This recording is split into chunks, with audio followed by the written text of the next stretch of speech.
Some cases from crime reports are so shocking that one loses faith in humanity. Today, we will talk about one of the most terrifying duos that operated in Australia, people who may have hidden dozens of victims who remain in the archives of unsolved cases. Cian Kingi was born on December 16, 1974, in New Zealand. Her family later moved to Australia, where they lived in the small Australian town of Nunga, which has a population of about 5,000. This town is located on the coast in a paradisiacal, warm place. From a young age, Cian was sweet and kind, loved sports and dancing, particularly ballet and netball. By nature, she was modest, but she could charm everyone she met, which made her very popular among her peers. She was beautiful, tall, had long blonde hair, and extraordinary eyes. The student definitely stood out with her appearance. Unfortunately, it was exactly that which became her downfall. Friday, November 27, 1987, was a typical weekday. Cian had just finished her lessons. It was a beautiful sunny day. Normally, the weather here at this time is perfect, with hot sun and cool wind, making it ideal for the locals to relax on the beach. At the store, Linda Kingi was shopping. The woman wanted to buy groceries and fabric to sew her daughter a nice dress for her upcoming birthday. The parents wanted to hold a party for the occasion and were actively preparing for the event. After school, Cian got on her yellow bicycle, knowing that she had to help choose the fabric. Her mother wanted to buy exactly what her daughter would like, so the student went straight to the store after school. Mother and daughter chose the fabric for the dress, as they only had time in the afternoon. Immediately after the shopping, Linda wanted to stop by the bakery to buy pastries for dinner. Cian was already very tired and wanted to go home. She found choosing fabrics very tiring, but she asked to be allowed to go home so that she could meet up with her mother later. Linda gave her permission to go, and so the student set off on her favorite short route. She had traveled this route hundreds of times, but today she wasn't as confident as usual.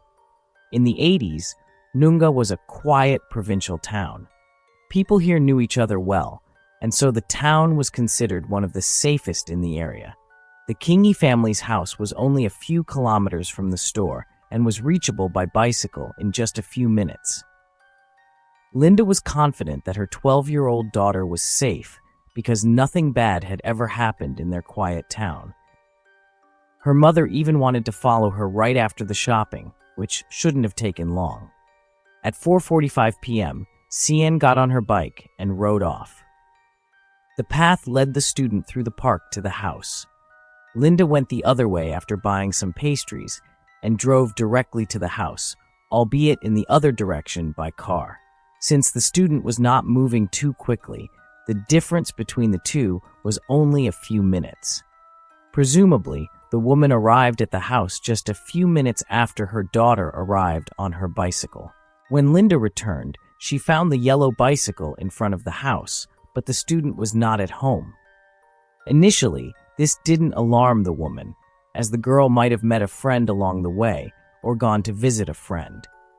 It was the weekend after a long school week, and the teenagers often met up after school to spend time together. The girl had many friends, so she regularly stopped by to visit someone. Especially now that she and her mother had picked out a lovely fabric, the student could have simply visited one of her friends to show it off. A meeting with friends was also planned for the weekend, so Cian could have visited some of her future guests to discuss the upcoming event. But soon, her mother began to worry. Cian was well behaved and never left the house for long periods without permission. As a precaution, Linda decided to call several friends whose children were in contact with her daughter. The woman wanted to make sure the girl was with them, but to her mother's horror, no one had seen Cian. By 8 p.m., the student had still not come home. Although it was a small, quiet town with little crime, Cian always adhered to the agreed-upon time and never went out after sunset. Of course, on Friday evening, people started to relax and go for walks after their hard work. In the darkness, even the safest small town could become a very dangerous place. The adult woman understood this and finally Linda decided to take the route her daughter regularly took by bicycle. The path on the right side was the shortest route from their house on the outskirts to the shops in town. Together with her husband, they followed this path and found Cyan's yellow bicycle lying abandoned halfway along. The girl was nowhere to be seen, and there seemed to be no trace of her. Nevertheless, the abandoned bicycle was more than suspicious. It was the girl's first vehicle of her own, and she valued it greatly. Cyan had wanted it for a long time. The bike was a big achievement for the schoolgirl, and she would never have left it unattended. Unfortunately, the girl was not found nearby. Her parents called out for her, but no one responded. Linda and her husband naturally decided to go to the police. The couple stopped by the house to make sure she hadn't returned. Armed with a photo of Cyan, they went to the police station. The officers took the parents' report about their daughter's disappearance and immediately declared the child missing. Everyone knew that the town was a close-knit community with virtually no crime, so it was assumed that the girl would be quickly found and that it was just a simple misunderstanding. Perhaps the teenager was with a friend or had gotten lost during a walk in the woods. Nonetheless, the parents' words aroused great suspicion, which the officers didn't dare to voice in order not to frighten the parents in advance. One of the officers remembered that there had been an abduction in the area shortly before this incident. The officers decided to contact the local media. Since there were no social networks and no internet, they opted for classic methods. The morning news reported on Cyan's disappearance, assuming that in this way they would at least find some witnesses who had seen the 12-year-old student the previous night. Several people contacted the station, providing information to the police. Simultaneously, they all claimed not to have seen any suspicious situations. As it turned out, the witnesses had noticed Linda and Cyan when they were choosing fabric for a future dress. No one, however, had seen the girl on her way home, let alone anyone walking along the path at that time. Witnesses gave different explanations. Attempts were made to highlight suspicions, such as strange cars or other residents behaving unusually, but no one saw anyone following Linda and Cyan. One witness spoke of a dirty white station wagon from an older model seen that evening. When he contacted the police, he reported that there was a dark-haired man and a slender woman in the passenger compartment of the car. They seemed to be aimlessly driving around, perhaps looking for someone. Witnesses had seen the suspicious couple shortly before their disappearance. The police handling the case counted the vehicles, and the authorities identified about 170,000 station wagons in the area, of which around 10,000 were white. This greatly expanded the search area. It was necessary to familiarize themselves with all the vehicles in the region and verify other leads. Dozens of police officers and hundreds of volunteers were involved in the search. Many relatives, friends, and neighbors of the family, as well as other affected people, volunteered in the search for the girl. Ground and air search resources were used. Photos were taken from the site where the teenager disappeared and then published in the media. This is a standard method used to awaken witnesses' memories of the day's events. Unfortunately, no one was able to provide the law enforcement authorities with valuable information. However, by Sunday, several new witnesses came forward and significantly advanced the investigation. The first witness was sunbathing near a creek in the woods when she was attacked by an unknown man. He harassed the victim and tried to drag her into his vehicle, which turned out to be the aforementioned white Holden Kingwood station wagon.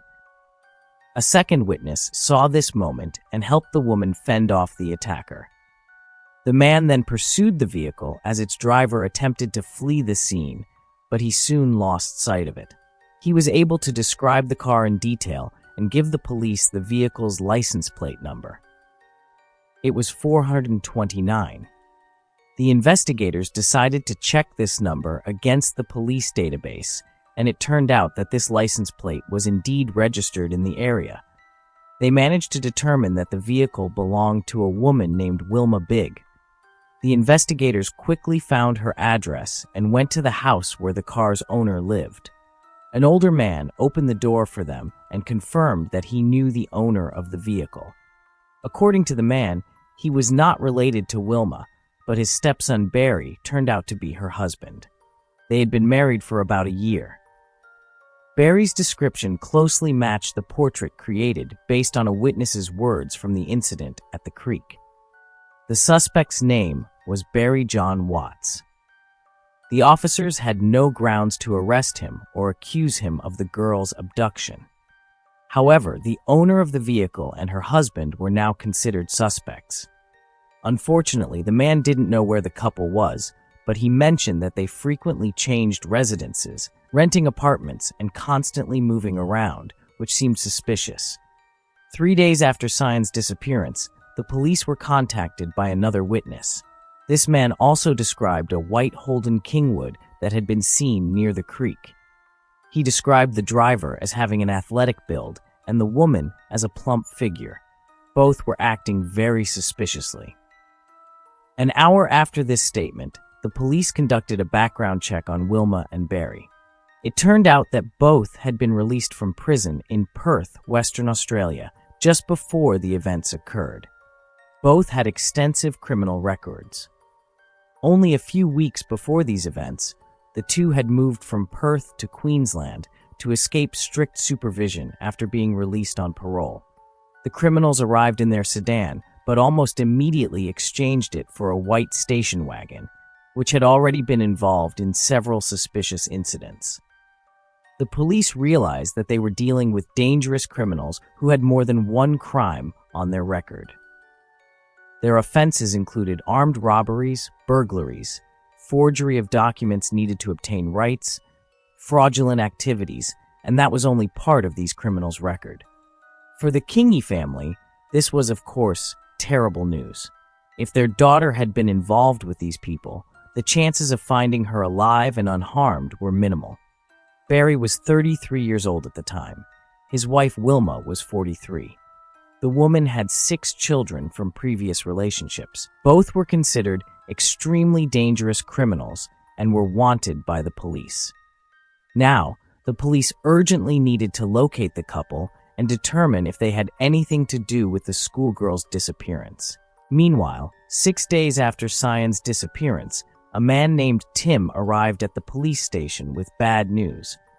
He said that on the previous evening, on his way to work, he had noticed a foul smell in a park, which caught his attention because he thought that perhaps an animal had died. On his way back, he became even more curious because the unbearable smell of decomposition was still present in the same spot. Off the road, near a creek, he found the body of a teenager. The girl was dressed in a school uniform and had blonde hair. The police officers arrived at the location immediately. There, they found the mutilated body of the student. The girl had clearly been sexually assaulted. There were also strangulation marks on her neck from a foreign object, as well as 12 stab wounds on her body. 3 of the stab wounds were located around the heart, and 2 had cut through her throat. The girl's spine was broken, and her arms were so mutilated that they were practically detached from her body. The student's death was extremely agonizing. The police immediately assumed that the missing girl was in front of them. She was wearing the same clothes and matched her mother's description. The coroner confirmed in the lab that the found victim was indeed the 12-year-old Cyan Kingi. 5 days after the gruesome discovery, the family and friends of the child gathered to say their goodbyes at her funeral. During the farewell ceremony, one of her classmates read a passage from Peter Pan, suggesting that his friend would forever remain a child. Flowers were laid along the path near the place where the tortured girl was found. After the media made the incident public, another woman contacted the police. It was a nurse named Nicole Close. She reported that she had also seen suspicious people driving a white station wagon in the area. One day, after finishing her shift at the hospital in the late afternoon, the witness was walking across the parking lot to her car when she noticed a white vehicle driving slowly and sneaking up on her. Nicole immediately felt that something was wrong, so she ran to her car, jumped inside, and locked the door. The station wagon didn't reverse, but stopped at the passenger door, and a man got out. He approached the window and asked for help with directions on a map to find a specific place. The driver seemed calm and friendly enough, which made the nurse hesitate and even step out of her car. She wanted to end the conversation quickly because she noticed a suspicious-looking woman in the station wagon and also thought she saw some ropes lying on the back seat. Moreover, the nurse felt scared, as if she was in danger. The man behaved very calmly and politely, and with every word, he took a small step closer to the nurse. Nicole explained the directions several times, but he kept repeating the question and kept getting closer. When he was only a few steps away from the nurse, she saw a stranger walking across the parking lot. The driver of the white car noticed him too, looked away, and hesitated. Taking advantage of the situation, the witness jumped back into her car. The nurse shut the door and simply drove away. According to her, the incident occurred on November 2nd, so well before Cian's disappearance. The investigators didn't consider the whole story about the white car a coincidence and followed up on the lead. They showed the new witness several photos, and she clearly identified Wilma Baker and Barry Watts among a lineup of unknown faces. But even that wasn't the end of the witness statements. The day after this statement, a new eyewitness came forward at the station and reported another attempted abduction. He said he had seen a stranger attack a woman on the street, hold a knife to her throat, and try to drag her into his car. It was again a white station wagon. The victim, however, began to fight back and even managed to injure the attacker's hand with his own knife before she could break free and escape. Luckily, the police were able to find fingerprints on her car that belonged to the suspect, Barry Watts. They also identified a number of perpetrators who were probably planning abductions, rapes, and murders in the area. The officers realized that some particularly dangerous criminals were roaming freely and posing a threat to the entire region, so they issued a warning. The two criminals were also placed on the wanted list, along with the white car that the couple was driving. Information about the wanted individuals was shared with the media. The criminals seemed to have gone underground, but now, with the alert in place, their data was available to all police stations in the country.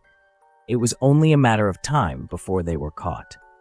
In a small town, an employee of the local electricity company was busy installing power lines when he accidentally discovered a car that resembled the description of the station wagon the criminals were using. He remembered this thanks to a media report he had seen a few days earlier. After confirming that the vehicle was indeed being sought by the police, he immediately went to the station and pointed out on a map where he had seen the vehicle. When the police patrol arrived at the scene, it turned out that the criminals had already fled. The officers were on their trail, but were once again unable to catch them. The department received information about a money transfer made by the suspects while they were on their way out of New South Wales. The station wagon was located in a hotel parking lot. Fortunately, it was still parked there when the police arrived. The hotel staff granted access to the fugitive's room. The officers were well aware that they were dealing with particularly dangerous criminals who might be armed, so they kept their weapons ready. Contrary to the officers' expectations, the suspects offered no resistance and were arrested in the hotel room. The officers found wigs, hair dye, and a hair-cutting machine, which indicated that the couple was trying to change their appearance to successfully evade the police.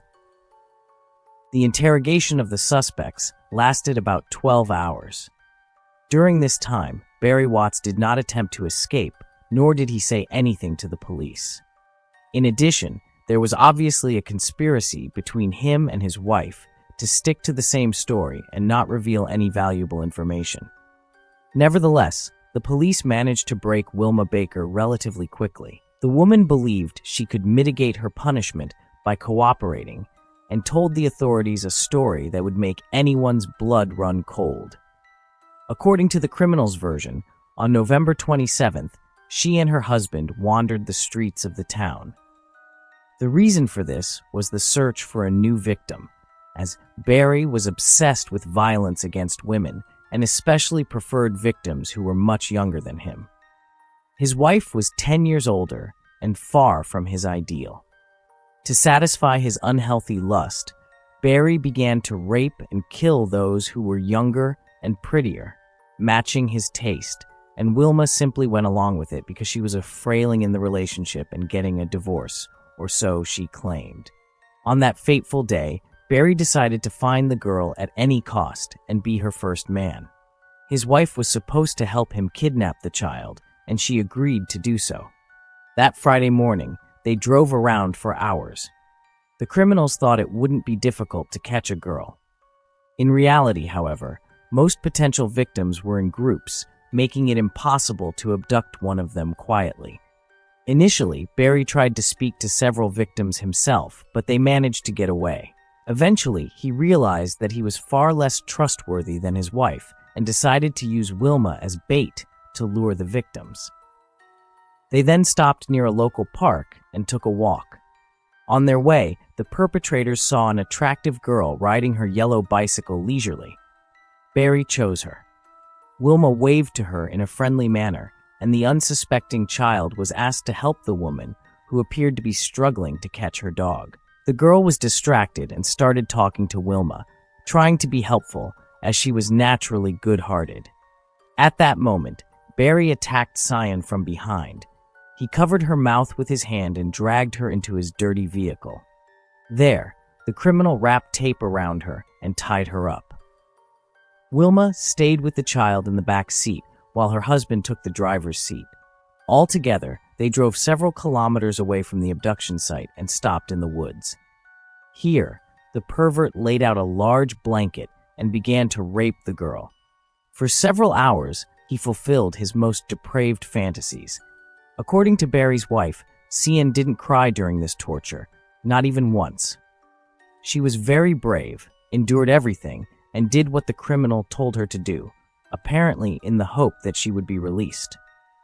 Wilma also thought that Cyan didn't need to be killed and could simply be left here once her husband was done. But he never intended to leave her alive from the start. To satisfy his sick fantasies, the man began to strangle and stab the schoolgirl. The injuries were fatal for the 12-year-old, and Wilma watched the entire time.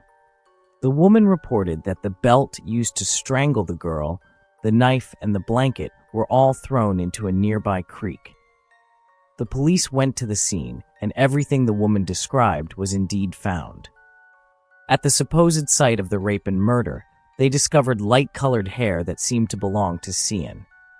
Wilma's confession was 28 pages long. She described in great detail all the horrors that Cyan endured before her death. The police never managed to break Barry, but he was furious when he learned of his wife's confession. To ensure that the man would be put behind bars, the investigators wanted to obtain his confession, but it was impossible to crack him. Therefore, the officers resorted to a rather sophisticated method. It was suggested that an undercover officer be placed in the temporary holding cell where Barry was being held. He was to spend all his time pretending to be a regular inmate. The undercover officer's task was to get to know the criminal, befriend him, and thus obtain a confession. A 32-year-old police officer was selected for this dangerous mission. After all, he had to hear the confession of the brutal massacre of a schoolgirl and couldn't show any disgust toward the perpetrator. During the entire operation, the officer struggled to suppress the urge to strangle Barry. After the operation, he was so emotionally drained that he had to take a sick leave to recover. However, the mission was a failure. It was impossible to obtain a confession. The extent of this monster's brutality was staggering. The forensic experts called the murder of Cyan the most brutal case in their experience. But Barry remained undeterred and was determined to avoid punishment at all costs. During one of the meetings with his wife, he subtly suggested that she should take her own life before the trial so that she wouldn't have to testify against him, because otherwise she would be unhappy. According to state law, the witness's testimony would then be invalid. Generally, he communicated very carefully with his wife and chose his words meticulously to ensure that the authorities couldn't use the phone conversation as evidence of his guilt. Fortunately, Wilma didn't listen to her husband. When the couple was brought to court, around 200 people gathered at the entrance, wanting to look the brutal murderers in the eye. Everyone was concerned that the likelihood was high that the people would try to lynch the murderers. But to the surprise of the authorities, everyone remained silent as these monsters were led through the crowd. The townspeople were simply relieved that the police had ensured the safety of the town. A police officer was even moved to tears by this reaction. During the trial, Wilma testified against her husband and portrayed him as a true monster. In doing so, she tried to justify herself, claiming that she had been forced into this gruesome act by violence. In reality, however, there was every reason to believe that the woman had willingly participated in all of this. She herself shared an interesting fact, mentioning that she was related to another convicted serial killer in Perth. While in prison, she met Catherine Burney, who was involved in the murder business with her partner. The matronly criminal said that sex during the murder was the most powerful and pleasurable experience of her life. After she shared this, Barry became obsessed with the idea. On October 28th, the jury deliberated the verdict. It took 3 hours for the jury to find the criminals guilty. Wilma Baker received 10 years for kidnapping, 3 years for rape, and a life sentence for murder. Thanks to her cooperation with the prosecution, however, she remained eligible for parole. The deliberations on Barry's sentencing lasted 6 hours. The pervert was found guilty of murder, kidnapping, and rape. He received a life sentence without the possibility of parole, and his case was placed in the no-release file. However, the couple's story didn't end in prison. Barry began boasting to his cellmates about his criminal achievements and told them that he had been involved in a similar crime. The criminal spoke about the massacre of 31-year-old teacher Helene Mary Fenley, who had disappeared on October 29, 1988. As it turned out, Wilma was also involved in this incident. It was determined that Helene had caught Barry during an attempted car theft. Wilma admitted that she saw her husband kill the teacher, after which they put the body in the trunk and dumped it at a landfill near Brisbane. At the same time, Barry remained silent despite the police's efforts to get him to speak. He provided no information about the second victim, Helene Fenley, likely because he hoped to challenge his conviction for Cyan's murder in the future. Nevertheless, in 2007, a confession regarding Cyan's murder was obtained from him. The criminal confirmed that he had killed her. He described in detail what had happened, and his story matched Wilma Baker's testimony. Wilma suffered from attacks by her fellow inmates. She was regularly beaten and was once severely injured by a blow to the head with a tin can. To prevent her from being beaten to death, she was transferred to a more secure prison. Here, she converted to Christianity and seemed to be on the path to reform. The woman applied for parole 3 times, but each time it was denied. In 2007, she divorced her murderous husband. The woman had serious health problems. She was overweight and diabetic. In 2008, her condition worsened so much that the doctors had to place her in a medically induced coma immediately after a heart surgery. The police hoped that she would make a few more confessions about other crimes on her deathbed. The couple was suspected of committing many more abductions, rapes, and murders in the neighborhood. Unfortunately, Wilma died at the age of 64 without regaining consciousness, taking all the information about the criminal activities of these vile creatures to the grave. This heavy burden, of course, still lies on Barry. The law enforcement authorities are confident that the criminal will never confess to further crimes. Thanks for watching, and take care of yourselves.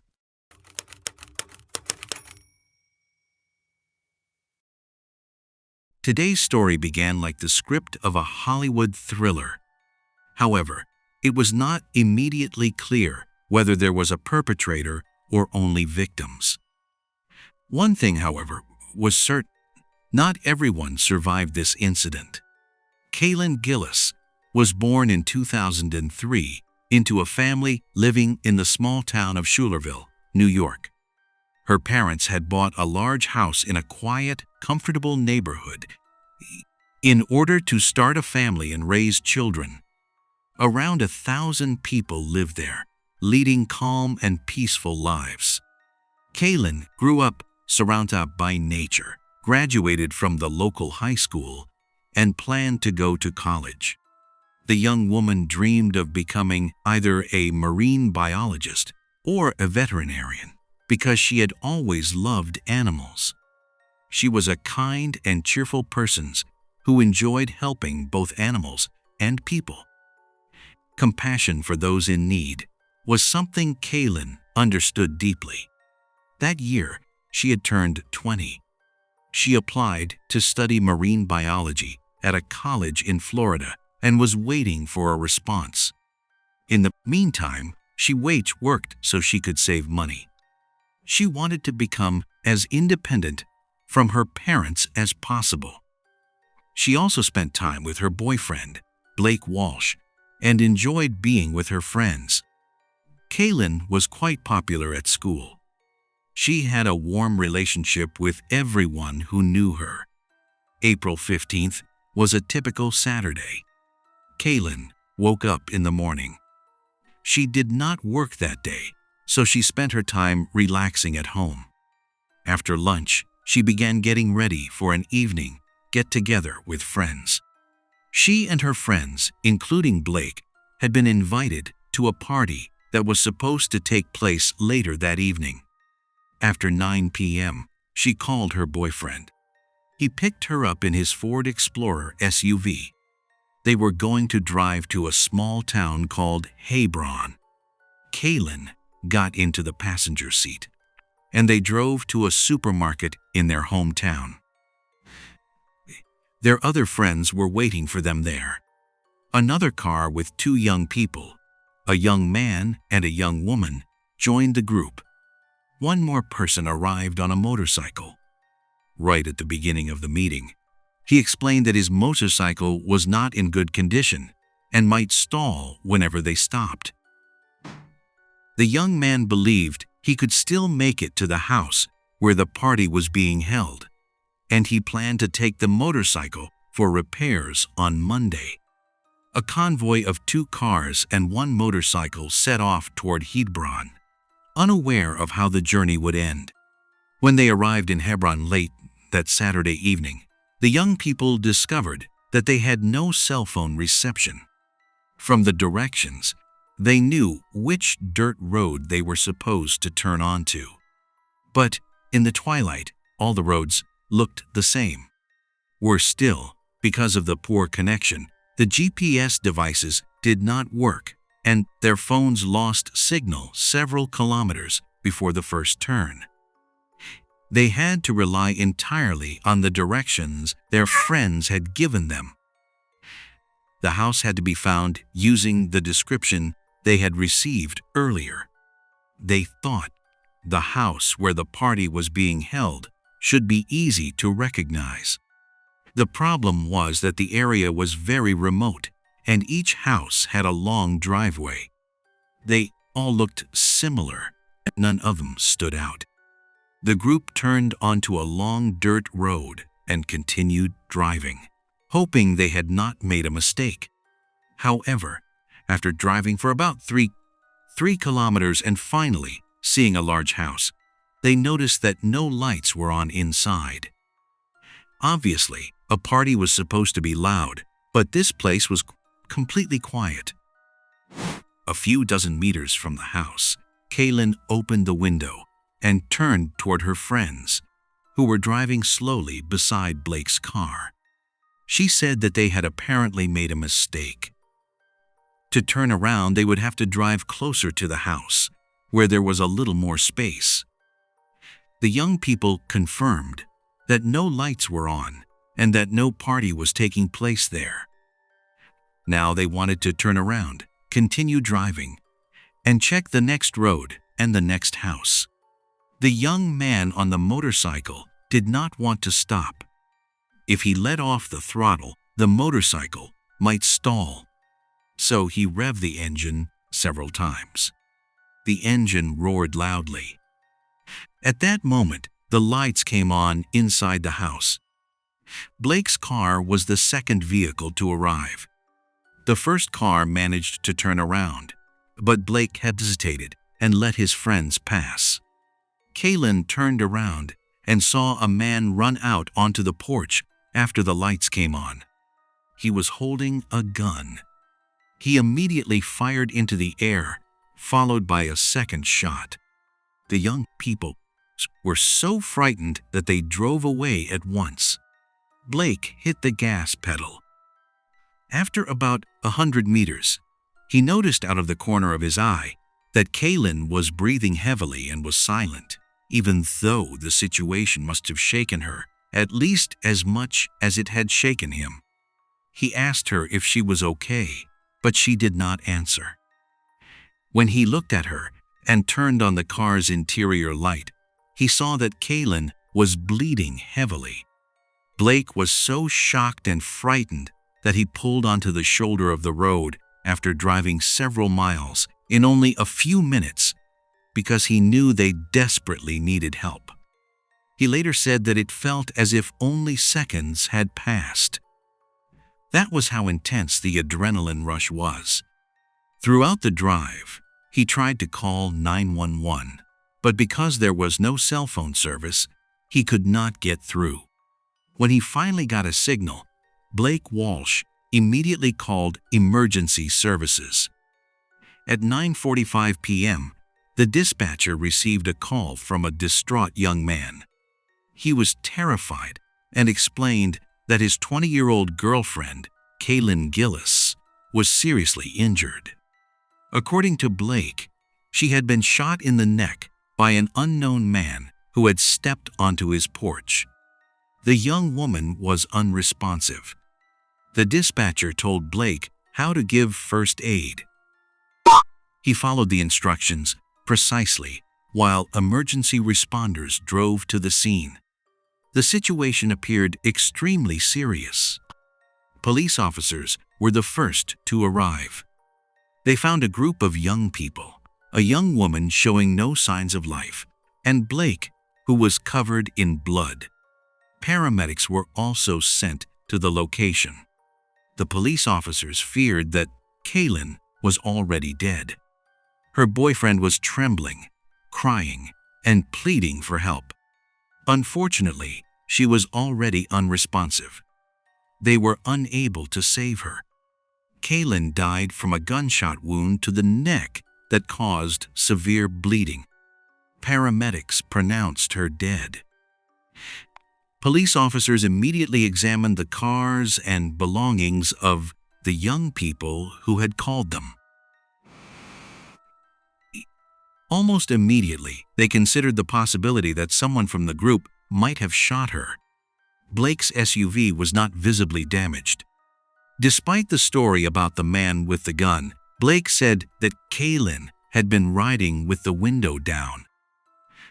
None of the young people had a firearm on them. However, they could theoretically have thrown one away. So the entire group was taken to the police station to clarify all the circumstances of the incident. In the meantime, Kaylin's body was taken for an autopsy. The medical examiner determined that there was a single gunshot wound to the neck and that it had been fatal. There were no signs of a struggle or sexual assault. At that point, it seemed that the group of friends was telling the truth. However, investigators still had to verify everything. Investigators spoke with the young people. 3 of them were Kaylin's friends, and 1 was her boyfriend. It was not easy to calm them down. They were shaken by what had happened and insisted that they had not provoked the shooter in any way. The perfect Advent gift available on Amazon. Link in the description. While the police continued speaking with the young people and confirming that they had nothing to do with Kaylin's shooting, a patrol car drove to the place where, according to Blake Walsh, the shots had been fired. Officers found the house without difficulty, using the victim's description.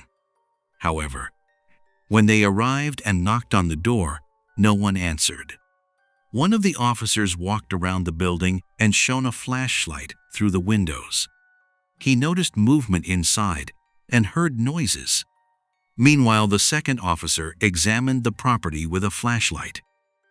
He discovered tire tracks showing that several cars had driven away from the scene in a hurry.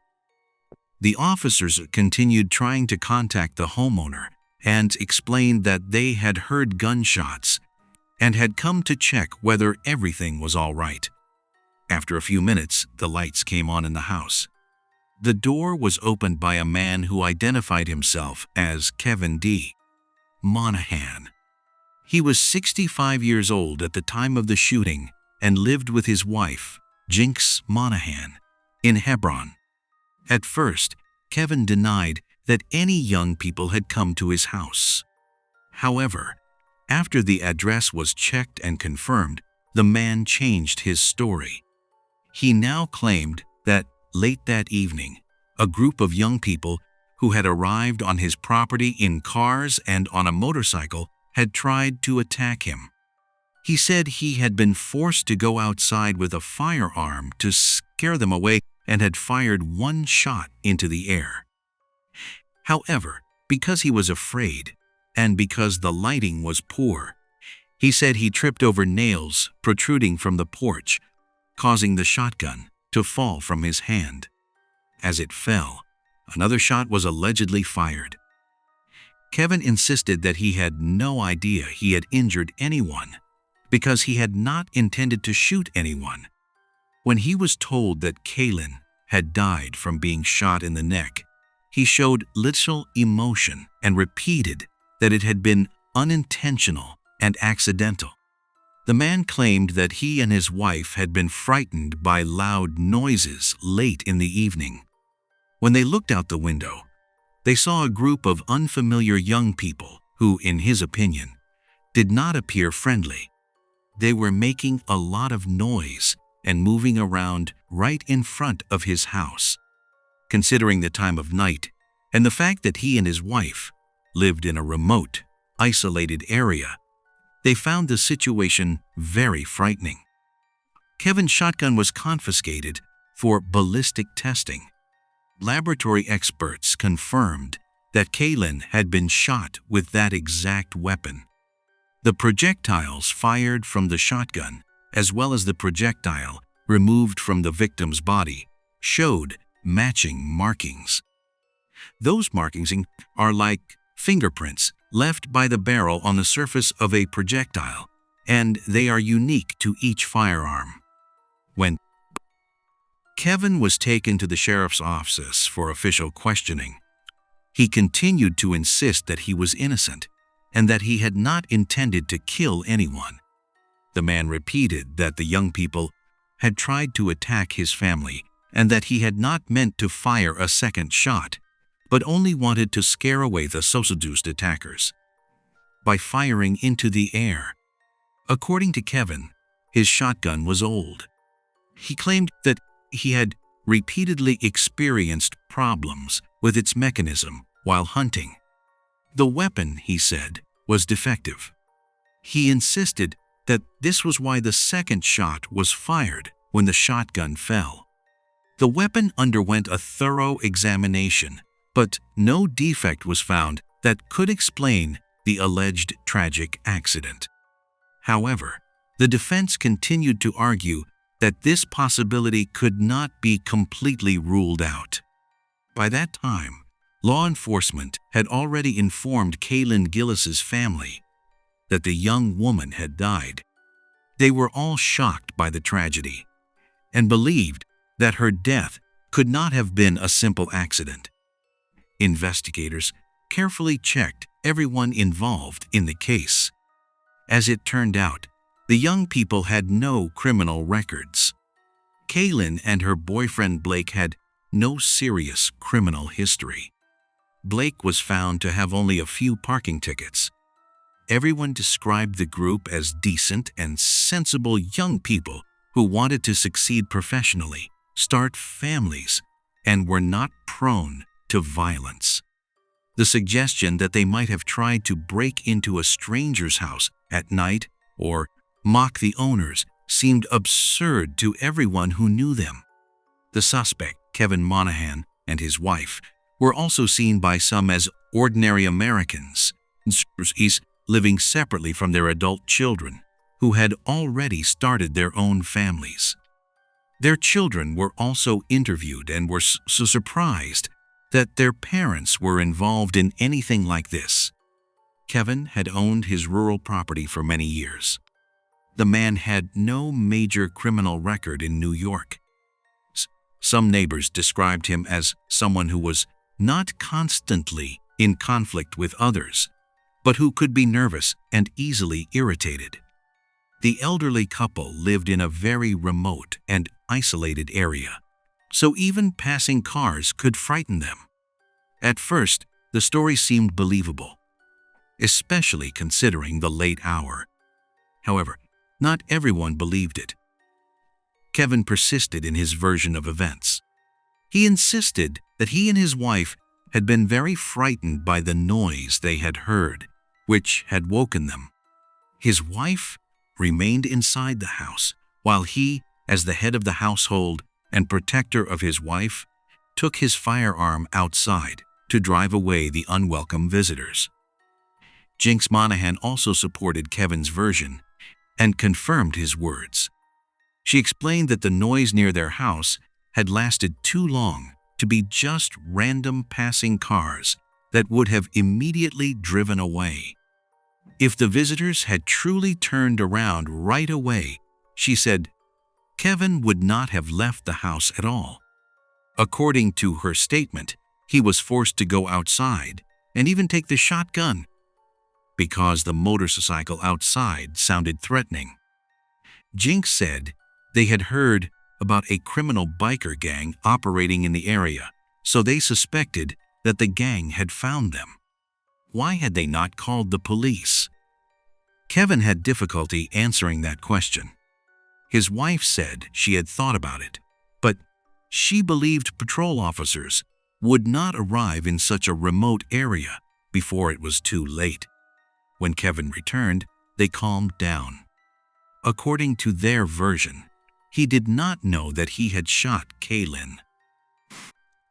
Jinx Monahan did not witness the incident outside because she had hidden in the back of the house and did not know that her husband might have killed or injured anyone.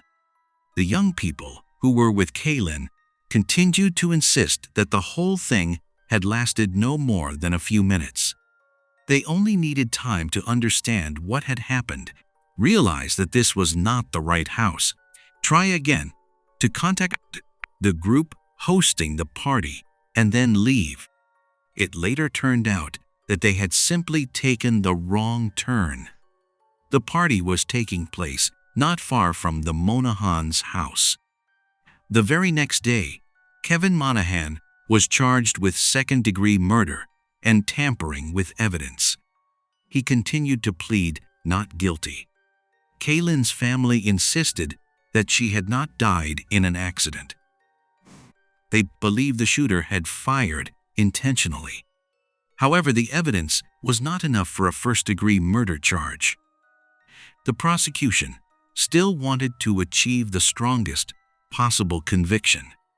According to investigators, the young people who arrived at the Monahan property in cars and on a motorcycle posed no threat.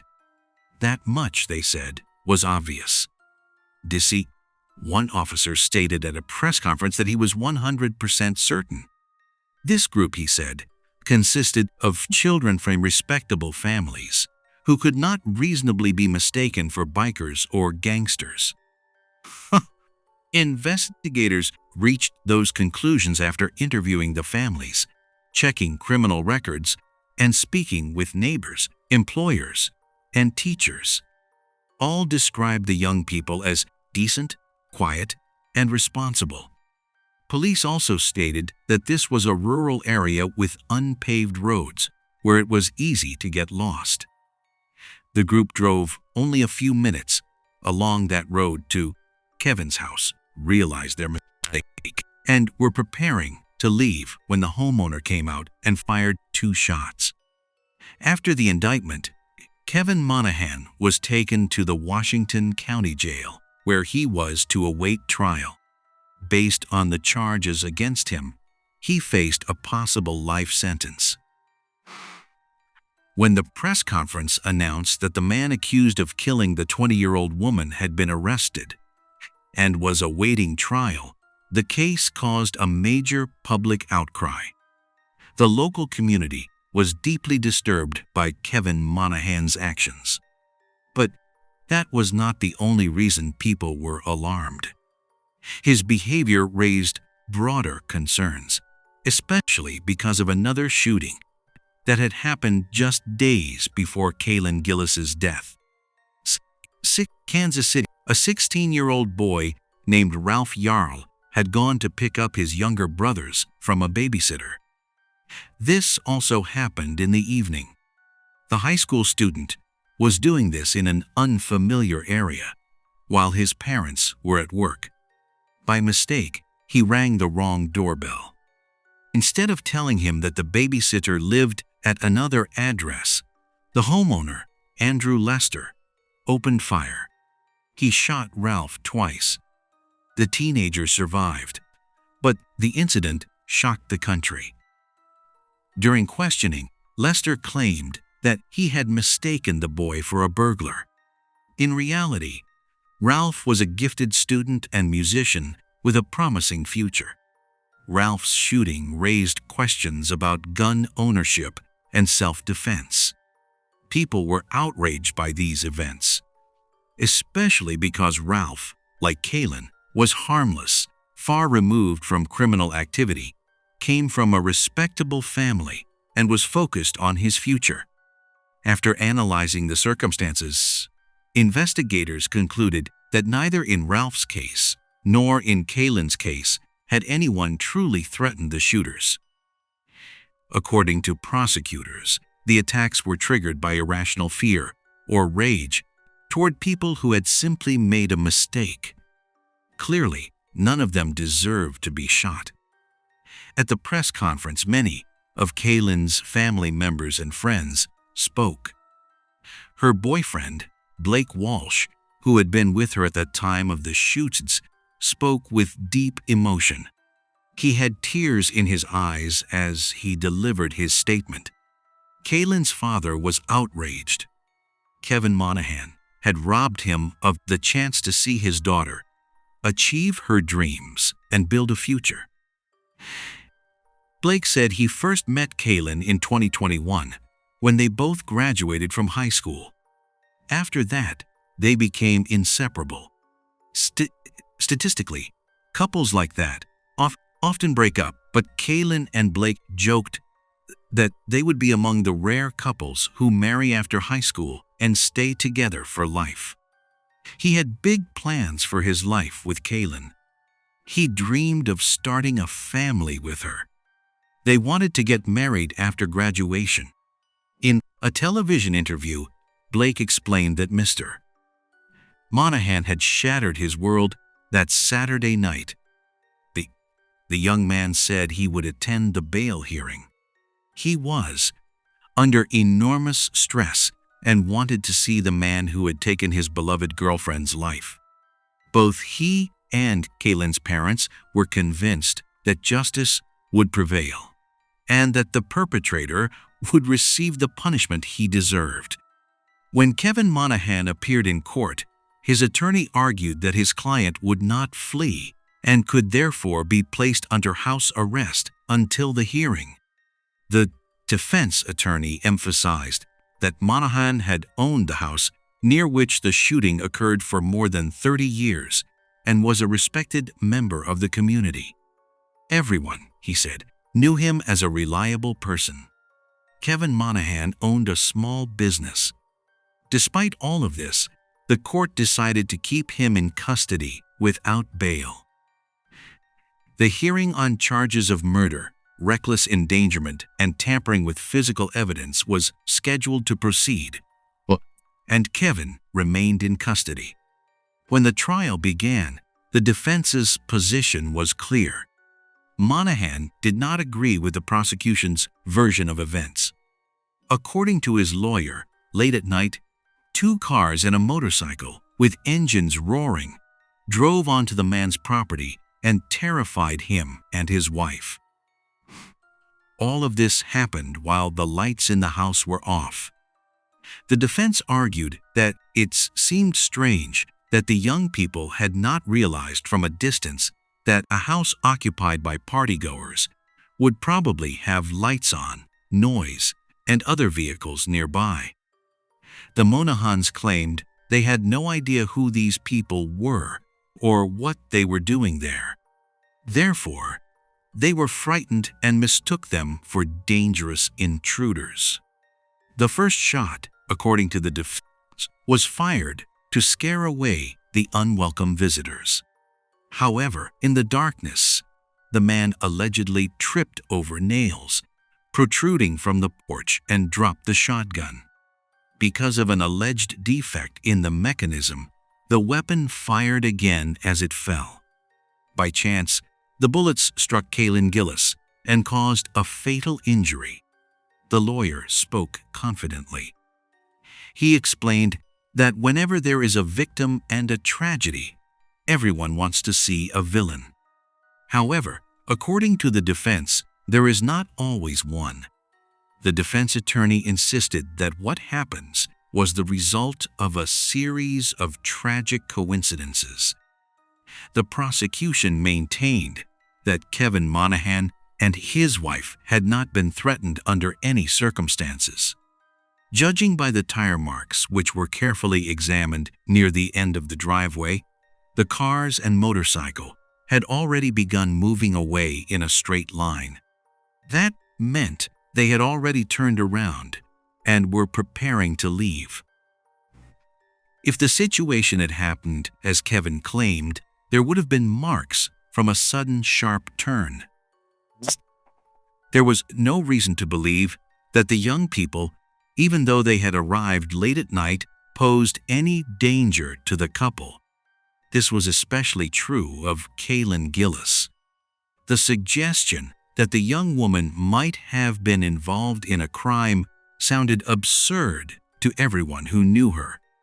The defense argued that the young people had stayed near the house long enough to frighten the elderly couple and cause Kevin to act under the influence of fear. In closing arguments, the prosecutor told the jury that the defendant had acted in anger. He simply wanted to drive away the unwanted visitors without considering the circumstances. He did not care whether he injured or killed someone. At the very least, the prosecution argued, he had shown criminal recklessness. This was also reflected in his lack of remorse and in the way he handled the situation afterward. Kevin Monahan testified in his own defense and continued to say that the fatal shot was accidental. The jury, however, reached a verdict in less than 2 hours. Kevin Monahan was found guilty of second-degree murder, reckless endangerment, and tampering with physical evidence. The judge sentenced Kevin Monahan to 25 years to life in prison for murder. He also received additional time for tampering with physical evidence, while the reckless endangerment sentence was handled separately according to the court's decision. The judge stated that Monahan deserved the maximum sentence allowed by law. Friends and family members of Kaylin Gillis were present in the courtroom for the sentencing. They were relieved by the decision and wept as they embraced one another. Kaylin's father expressed hope that the perpetrator would never be released. Monahan's lawyer, however, stated that he would seek an appeal. As Kevin Monahan was led from the courtroom, Kaylin's family applauded. Shouts of "Cord" followed him. New York politicians and public officials condemned the growing use of firearms in situations where there was no real threat. This incident once again raised serious concerns about gun violence and about laws governing the use and carrying of firearms. Kaylin's friends and family created a GoFundMe campaign to cover funeral expenses and support the family. By the time of sentencing, they had raised more than $100,000. Kevin Monahan was later transferred into state custody after sentencing.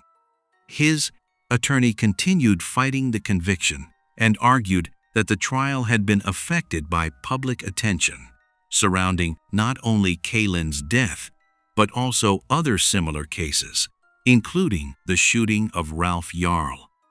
On February 14, 2025, Andrew Lester, the man who shot Ralph Yarl, pleaded guilty to second-degree assault.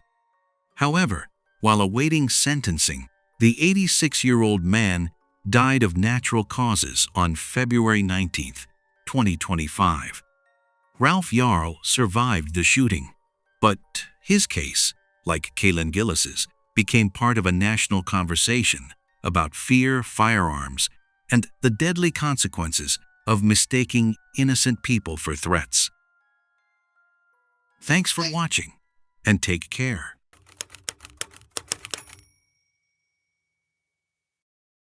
Relationships with other people, friendships, family, love, business contacts, and so on, are an important part of everyone's life. Unfortunately, not all of these relationships are positive, and some can even be extremely harmful, negatively affecting both mental and physical health. The love story of the well-known dentist Dr. Preethi Reddy and her colleague was doomed from the very beginning. The couple constantly broke up and got back together. But the woman, deeply in love, gave the relationship another chance for almost 5 years. In reality, the man simply would not let her go and held her back by any means necessary. When she decided to make a radical change in her life and informed her former partner, she essentially signed her own death warrant. Dr. Preethi Reddy was born on October 19, 1986, in a large Indian city. She was the elder of the 2 daughters of Narisma and Sucharitha Reddy. Both of her parents were respected doctors and highly regarded public figures. They had a private practice and earned a good living, so the family did not live in poverty. Preethi grew up with her sister Nithya, who was 4 years younger. From early childhood, they were best friends and practically inseparable. They had no secrets from each other, supported one another, and always helped each other. Their parents raised their daughters in an atmosphere of love, understanding, and care. They instilled in them the cultural and family values of their people and strove to provide them with the best possible education. As mentioned earlier, the couple was wealthy and therefore never skimped on the well-being of their beloved children. In 1996, the family decided to move to Australia, where they found far better opportunities than in their homeland. They settled in Sydney, where they bought a spacious house in one of the city's pleasant residential areas. The sisters attended a prestigious private school, where they were among the top students. Preethi grew into a smart, beautiful, sociable, and friendly young woman. She easily connected with everyone around her and was also ambitious and driven. From a young age, she dreamed of following in her parents' footsteps and dedicating her life to medicine, as she always enjoyed helping others. After graduating from school, Preethi made an unexpected decision. She decided to return to her hometown and study dentistry at a medical university in New Delhi. Narisma and Sukritha had no objections and let their daughter decide her own life. After successfully completing her dental studies in 2009, Preethi returned to Sydney and moved back in with her parents and younger sister. She found a position at a large dental and physiotherapy center in Western Sydney and simultaneously pursued further training at the Royal Dental Hospital in Melbourne. Later, Dr. Preethi Reddy became a general dentist at a clinic offering a wide range of treatments. A talented dentist, she was never content with her achievements, but constantly pursued further education and enhanced her expertise. Colleagues and patients described her as a highly skilled specialist and emphasized her passion for her work. In 2019, shortly before the tragic events, Preethi was taking courses in dental implants and dreaming of opening her own clinic in Melbourne. Sadly, these plans were not to be. In 2013, while still a resident at the Royal Dental Hospital in Melbourne, she met another young dentist named Dr. Harshvardhan Narda. He was also from India, grew up in a family of doctors, and decided to follow in the family tradition and become a dentist. The couple had a lot in common, so they connected easily and immediately felt a bond. A few months after meeting, the young people began dating. But from the very start, the relationship was quite difficult. Harsh proved to be jealous and quick-tempered, tormenting Preethi with his suspicions, playing with her feelings, and manipulating her. He also constantly undermined her self-esteem by convincing her that she was inferior to him in everything. Nithya was the first to notice that something was wrong with her older sister. She knew that Preethi was seeing a man, but he did not want to be introduced to her family. Furthermore, she never invited him over and almost never spoke about him. At the same time, the young woman's behavior changed noticeably. She became insecure, withdrawn, and somewhat distant, and the former sparkle in her eyes seemed to have gone out. The vivacious Preethi became a pale shadow of her former self. From then on, she lived in constant fear, and the rules and conditions of the relationship were dictated to her by Harshvardhan Narda. Her parents repeatedly asked their daughter to introduce them to her boyfriend, but she consistently refused, changing the subject and avoiding such conversations in every possible way. It was obvious that the young woman was very uncomfortable in this relationship, but she could not simply end it because she was emotionally attached to her chosen one. It should be noted that Harsh lived and worked at one of the local dental clinics. His relationship with Preethi was essentially long distance, as the couple never lived together. He repeatedly suggested that she move in with him. He even insisted, but she categorically refused, feeling that it would bring no good. The couple's relationship was very unstable. They argued constantly, and the young woman was under continuous pressure from her boyfriend. For a long time, she told no one that she had a partner, and only after 6 months did she confide in a few close female friends and her sister. Nithya even saw Harsh several times, but she did not like him from the beginning. As she later recalled, there was something repulsive and sinister about him. In 2014, Preethi and her boyfriend began appearing in public together, and their relationship was no longer a secret. Nevertheless, the young woman did not introduce him to her parents and refused to visit his family herself. Soon after, however, the couple broke up, and Preethi hid their separation from everyone. This pattern repeated itself several times. Sometimes the young woman concealed the relationship. Sometimes she broke up with her partner, and sometimes she kept their reconciliation a secret.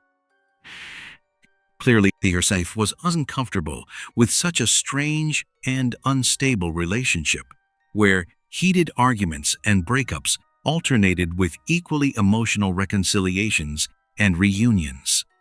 Harsh accused Preethi of not being committed to their relationship and of refusing to move to Tamworth to be with him. Preethi repeatedly told him that she did not want to give up her good job or leave Sydney, where her entire family lived. However, the young man refused to budge and move to another city to be with her. In the fall of 2016, the couple broke up again, and Preethi hoped that this time it was for good. Harsh, however, disagreed, and in October began preparing a surprise party for Preethi's 30th birthday. The surprise failed, however, as Preethi organized a celebration at her parents' house, inviting close friends and colleagues. She did not invite her former lover. Even after this, Harsh continued to pursue her, trying to rekindle the relationship with Preethi. The Perfect Advent Gift is available on Amazon. Link in the description. He begged her to give him another chance and promised to do better this time. It is worth noting that although the young man tormented his lover emotionally, he never physically hit her, which likely played a significant role. And Preethi agreed to try again. She still harbored tender feelings for Harsh, which is why it was so difficult for her to break up with him for good. Furthermore, he exerted immense pressure on her, causing her agonizing guilt. He claimed that she was making him suffer and that it was her fault things were not working between them. During that period, Preethi made one last attempt to save her relationship with her partner, but soon realized that all her efforts and sacrifices were in vain. In the autumn of that year, the couple finally separated. By November, the young woman had met a doctor from Melbourne, with whom she quickly began a romantic relationship. Preethi's new love interest was the complete opposite of Harsh. He was caring, attentive, sensitive, and kind. This time, she did not hide her romance from everyone and immediately introduced her sweetheart to her family and friends. For the first time, she seemed truly happy, made plans for the future, and seriously considered marriage and children. Dr. Preethi Reddy even planned a move to Melbourne to be near her beloved. There, she looked for work and sent resumes to major dental centers. The leading clinics invited the specialist for interviews, and she chose a medical facility to which she'd transfer in a few months once she had finalized all her affairs in Sydney. In December, the young woman confessed to her friends that she had never felt such strong emotions before and had apparently left the past behind for good. Those around her were genuinely happy for her, but the happiness was short-lived. In January, Harshvardhan Nard learned of his former lover's new romance and was furious. He sought her out to convince her to return to him. He wrote to her, called her, but Preethi stubbornly ignored him. In February, Harsh confessed during a phone call with his brother that he could not accept Preethi's betrayal. He considered her his property and viewed her new relationship as infidelity. He declared that he would not allow his chosen one to marry anyone else and was prepared to take extreme measures. However, his words sounded like empty threats due to his powerlessness to change anything. On March 1, 2019, a two-day international medical conference on modern dentistry began in Sydney. Among the participants were Dr. Preethi Reddy and her ex-boyfriend, Dr. Harshwardhan Nard. The young woman was staying at the Urban Hotel, where the conference was being held, sharing a room with two friends and colleagues. The man was staying at the Swissôtel, which was just a few blocks from the venue. On the evening after the first day of the conference, Preethi told her friends that she felt uncomfortable around Harsh, who kept staring at her and looking for an opportunity to talk to her. She felt pressured, and her former lover's behavior was strange and unpredictable. The young woman decided to go to a club to take her mind off things, but even there, Preethi seemed tense and kept looking around. The second day of the conference was no less tense. Harsh again tried with all his might to get Preethi's attention. He followed her everywhere and tried to convince her that they needed to meet and talk. The young woman did not know what to do, and her friends begged her not to give in. Despite all attempts at persuasion, Preethi agreed to speak with her ex-boyfriend after the conference. She hoped they could clear things up and that Harsh would finally leave her alone. Preethi carefully considered what she would say to him, choosing her words carefully to avoid causing a scandal, and hoped he would finally let her go and allow her to move on with her life. On March 2, at approximately 6:30 p.m., a security camera recorded a gray Volkswagen Golf belonging to Preethi driving out of the underground parking garage of the Urban Hotel. The young woman herself was behind the wheel, and next to her was Dr. Harshwardhan Nardi. About an hour later, Preethi's car pulled into the parking lot of the restaurant, and the two entered the restaurant together. Later, several witnesses, other guests, and the waitstaff reported that the atmosphere at the couple's table had been very tense. The young woman was visibly nervous and apparently wanted to leave as quickly as possible, while the man prevented her in every way imaginable, trying to take her hand and constantly interrupting her whenever she attempted to speak. The waiter who served the table where Preethi and Harsh were seated later recalled that the young woman spoke of moving to Melbourne, said she loved someone else, and begged to be allowed to go. But the man apparently was not listening to her. He repeated that he had promised before the wedding to move to Sydney just to be near her. Around 10:30 p.m., the two left the restaurant and walked back to the car. They did not get in immediately, however, but stood side by side arguing for over an hour. The man tried to hug her, but she stepped back and moved to the side. It was not until around midnight that they finally drove off.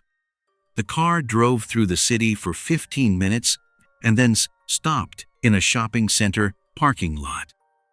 No one got out of the car, and according to the recordings from the security cameras mounted directly on the wall where the car was parked, the two were arguing heatedly.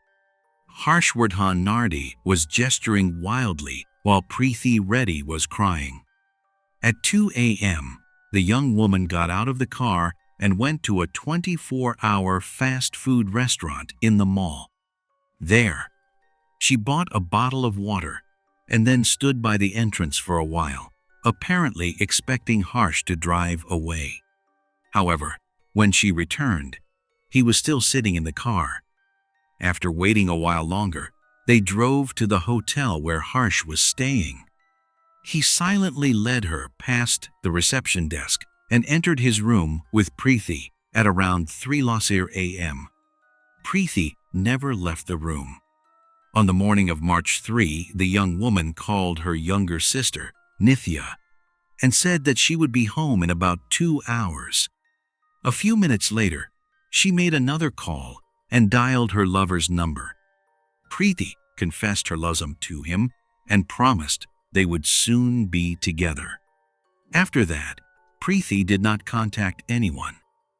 Her parents and sister waited for her at home for lunch, but she did not come, and her phone was switched off. At 3 p.m., they raised the alarm because nothing like this had ever happened before. The young woman had always stayed in touch and let them know if she was running late.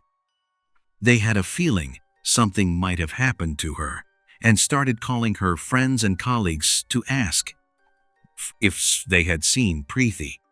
When she had neither turned up nor contacted them by evening, their concern turned to panic and fear. At that point, her family discovered that Preeti had met her ex-boyfriend at the conference, who had been trying everything to contact her and was practically stalking her. Nithya immediately tried to reach him, but he simply ignored her calls or hung up, even though his phone was switched on. On the evening of March 3, members of the Reddy family went to the police station and reported Preeti's disappearance. They suggested that her ex-boyfriend, who had not let her leave, might be involved. At the same time, the family began their own search. They called and questioned all of the young woman's friends and colleagues.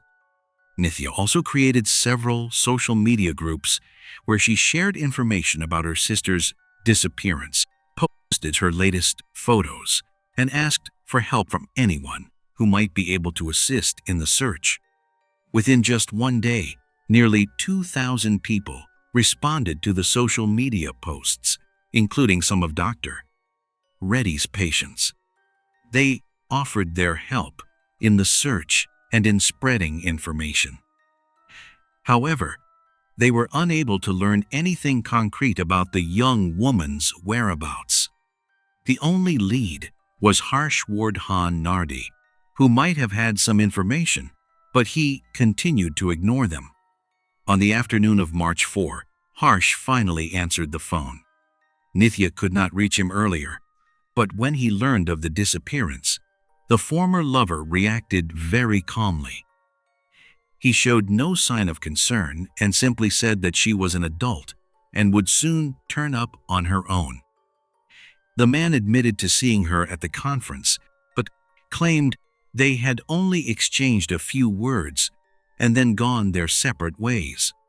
However, just an hour later, Harsh himself called Nithya, but this time he was furious. He shouted and demanded an explanation as to why she had called his parents, friends, and colleagues asking about Preeti.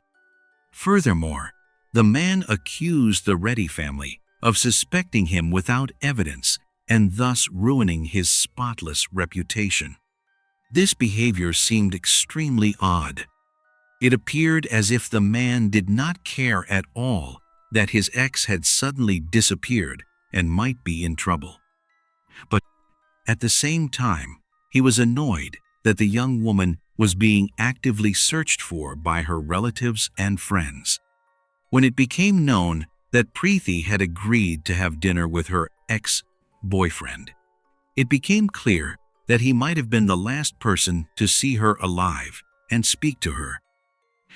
The missing woman's family immediately contacted Harshvardhan Nardi and urged him to go to the police himself to give a statement before he was officially summoned. That same day, Harsh arrived in Sydney and appeared at the police station, where he explained that he wanted to help with the investigation and tell them everything he knew. His appearance and behavior immediately aroused the officer's suspicion, as the man was very nervous, sweating, gesturing wildly, and constantly jumping up from his seat. He admitted that he had not only seen Preeti Reddy at the conference, but had also had dinner with her on March 2. According to Harsh, they had cleared things up and ended their long-term affair, after which he called her a taxi and never saw her again. However, there were many inconsistencies in his account, and when asked to recount the events of that evening, he began to get tangled up in the details and contradict himself. Despite all the inconsistencies, there was nothing that could be directly attributed to Harsh, and so he was released. At the end, the investigator mentioned that all surveillance cameras that might have recorded Preethi and Harsh's movements that evening were currently being reviewed. Only after evaluating the recordings would it be possible to reconstruct the full picture and the chronology of events. The investigator's words had a powerful effect on Harsh, whose expression noticeably changed. A few hours later, he returned to the police station himself and clarified that he had not called a taxi for Preethi, but that she had driven away in her own car, the one they had originally used to get to the restaurant. When asked why he had knowingly given false information, the man replied that he had simply been nervous and had not thought such details could be important. That same evening, March 4, it was reported that a serious traffic accident had occurred on the New England highway, resulting in one fatality. As it turned out, a BMW had veered into oncoming traffic at high speed and crashed directly into the underside of a truck. The head-on collision killed the car's driver at the scene. The identity of the deceased was established almost immediately: Dr. Harshvardhan Narde. But how did this absurd accident happen on a nearly empty road? According to surveillance camera footage, Nard floored the accelerators and steered his car directly under the truck's wheels. The incident resembled a suicide attempt, and this was soon confirmed. Clearly, the investigators' words, that all surveillance camera footage would be reviewed and reconstructed based on this entire chain of events, had a profound impact on Harsh. He understood that the police would soon discover where and how he and Preethi had spent that fateful evening. Witnesses were questioned, and it was learned that the young woman had gone to his hotel and had not returned. The day after the suspect's death, the missing Volkswagen Golf belonging to Preethi Reddy was found in a quiet residential area on the outskirts of Sydney. In the trunk of the car, inside a large blue suitcase, lay the young woman's mutilated body. As forensic investigators later determined, the cause of death was a traumatic brain injury and 11 stab wounds to the neck and back. A few days later, after the police had collected all the data from the CCTV footage and spoken with witnesses, they were able to reconstruct in detail the chain of events that had led to this tragic end. Now everything fell into place. On March 2, Preethi had agreed to meet her ex-boyfriend for dinner, apparently hoping to clear things up and put an end to their relationship. The waiter only overheard snippets of their conversation, and it seems the discussion did not go so smoothly. According to witnesses, the young woman appeared dejected and frightened. After leaving the restaurant, the two drove around the city for several hours and then went to the hotel where Harshvardhan Narde was staying. It is likely that the man manipulated Preethi Reddy by instilling guilt in her, as he had done many times before, and she agreed to go with him to defuse the situation and resolve it once and for all, hoping he would understand and let her go. Since she never left the room, investigators assumed that she had been killed there. The examination revealed traces of blood in the bathroom that had been carefully washed away. The cleaning had been so thorough that the maids who cleaned the apartments noticed nothing.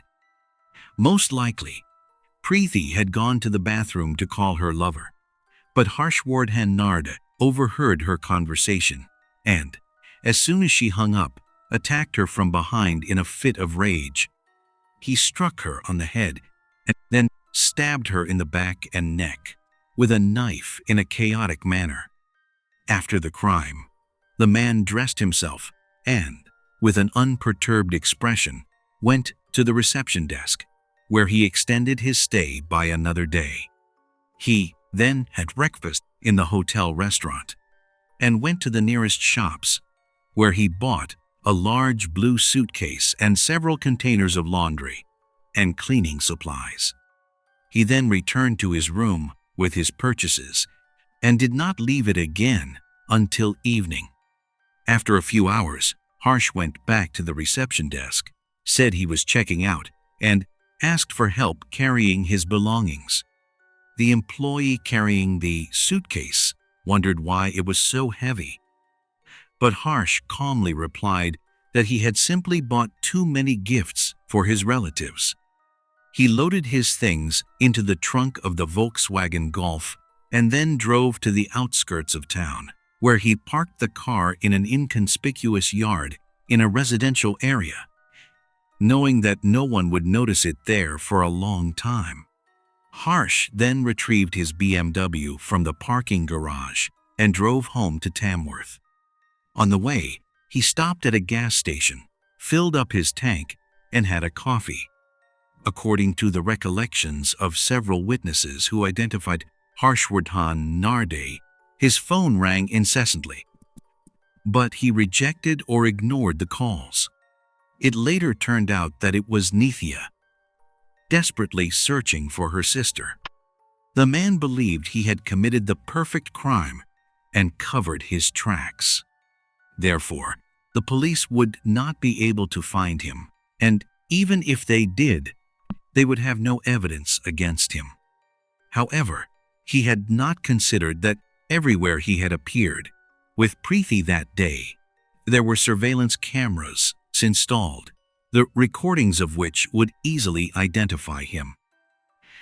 When the murderer realized his mistake and understood that the police would have irrefutable evidence of his guilt within a few days, he decided not to wait for his arrest and trial, but to end his life. Despite the evidence, members of the Narde family refused to believe that he could commit such a terrible crime and take someone's life. The Reddy family, who had lost their beloved daughter and sister, took the initiative to establish the first center in Australia to help women who have been victims of domestic violence. They not only supported this project financially, but also helped raise media awareness. There, victims received not only psychological support, but also a safe haven from their abusers, as well as legal advice and assistance. Thank you for watching, and please take care.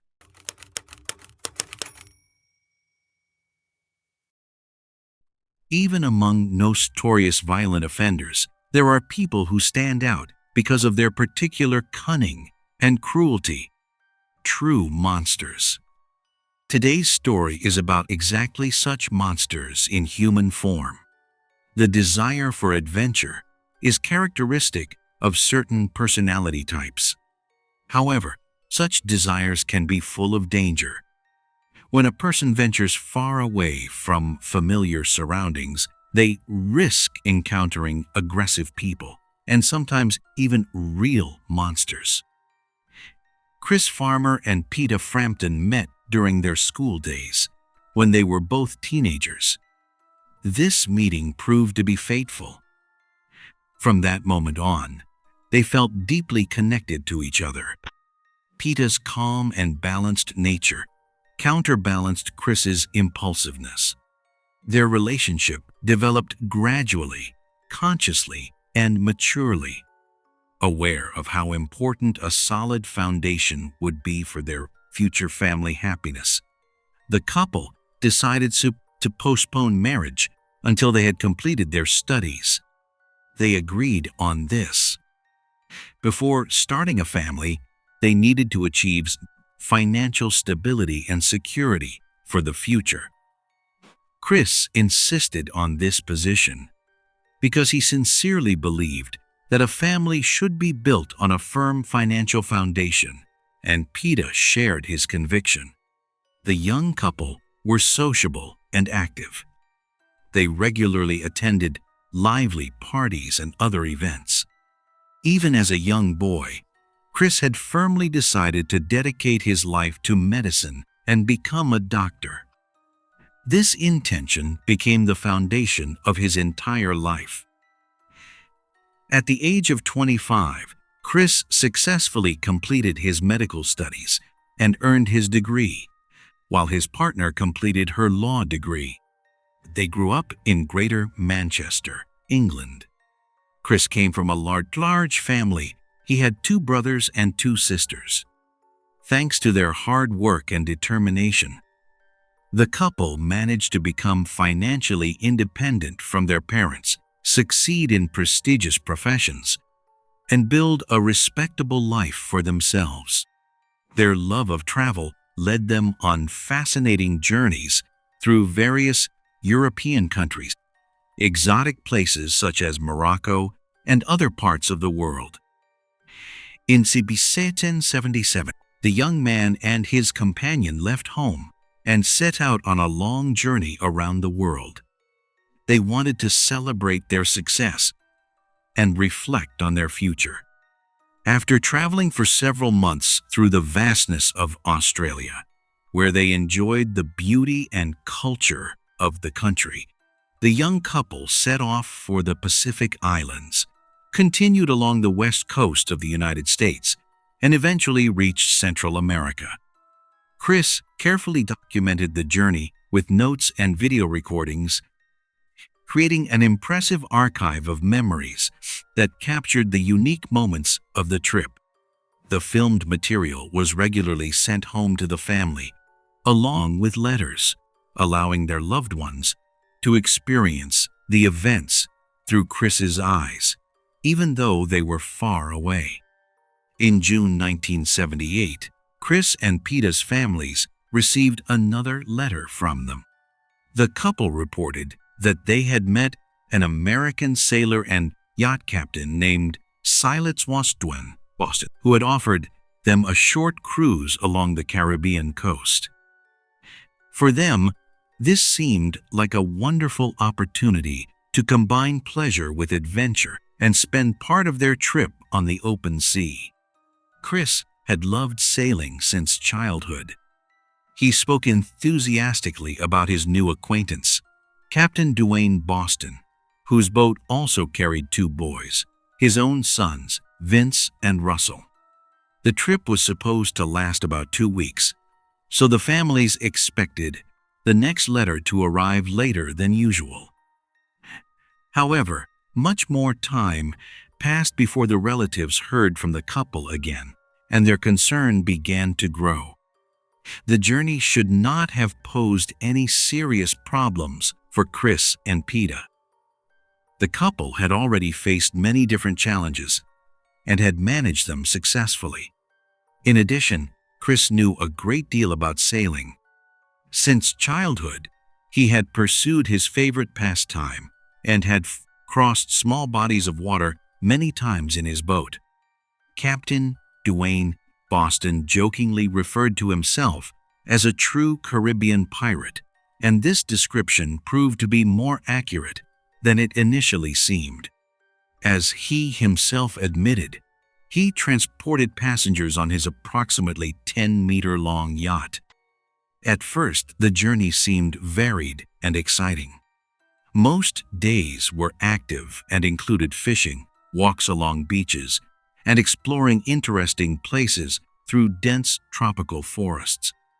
The young couple were euphoric and enjoyed every moment they spent together. When the time came to return to port, the captain was supposed to take the passengers to a place from which they could continue their journey and visit new destinations. In one of the messages he sent during the trip, Chris shared his observations about the owner of the yacht and pointed out his excessive cruelty. The captain's children did most of the work on board, obeyed their strict father, and were cruelly punished even for the smallest offense. According to Duane Boston, this method of upbringing helped form the character of a real man and a true sailor. Such an approach stood in sharp contrast to the views of Chris and Peta, who were shocked by such harsh methods. However, the young couple had no real choice. They hoped to get through the 2 weeks on the yacht without conflict. Duane Boston's son later recalled that the voyage initially proceeded quite calmly, like an ordinary trip. Nevertheless, the atmosphere began to deteriorate because of the cramped conditions on board and small quarrels. Gradually, the tension reached a critical point as open dislike developed among the adults on the boat. Even the children constantly argued over trivial things because their father was cruel and resorted to corporal punishment and public humiliation. Chris later sent his parents a message, informing them that their itinerary had changed. They had decided to end the sailing trip early and disembark in Livingston, Guatemala. From there, Peta planned to travel onward, while Chris intended to continue his own route. Describing the conditions aboard Duane Boston's yacht, Chris expressed growing dissatisfaction. This was primarily caused by the cramped space on deck, which left him with no personal privacy. The constant closeness to the crew, especially the rude captain, became a source of tension and irritation. Nevertheless, the group continued their island-hopping journey.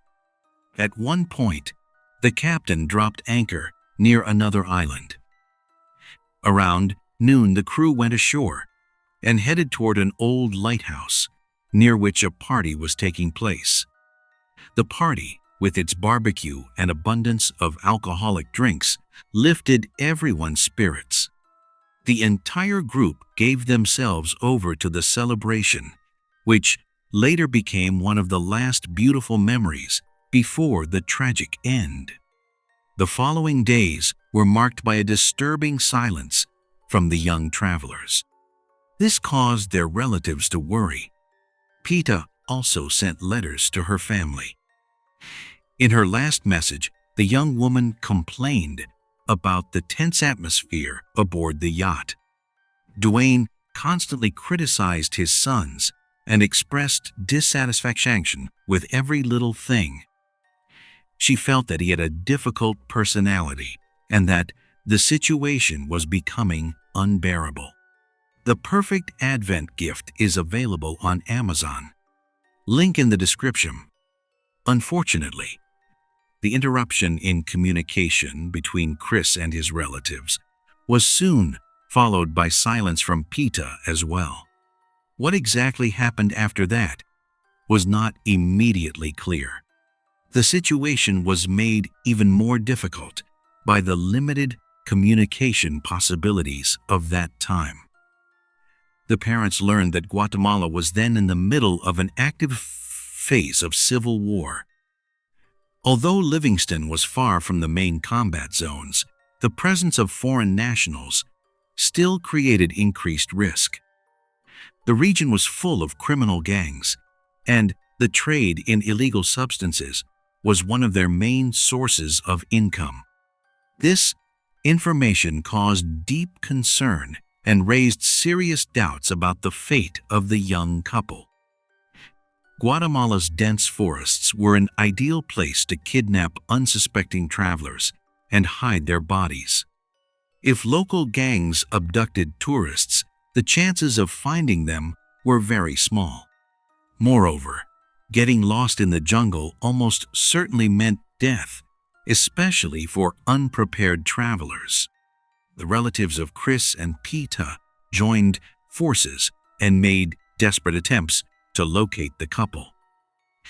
The family sent inquiries and appeals to numerous institutions in Central America, contacting city authorities, state authorities, prisons, police stations, morgues, and hospitals. However, the search produced no significant results. The parents panicked, because months passed without any information about their children's fate. Realizing the gravity of the situation, they hired a private investigator in Belize. The detective immediately began his inquiries and contacted a local Guatemalan priest who shared a crucial piece of information. The bodies of two unidentified young people of European appearance, a man and a woman, had been found nearby. It was highly likely that these were the bodies of Chris and Peta.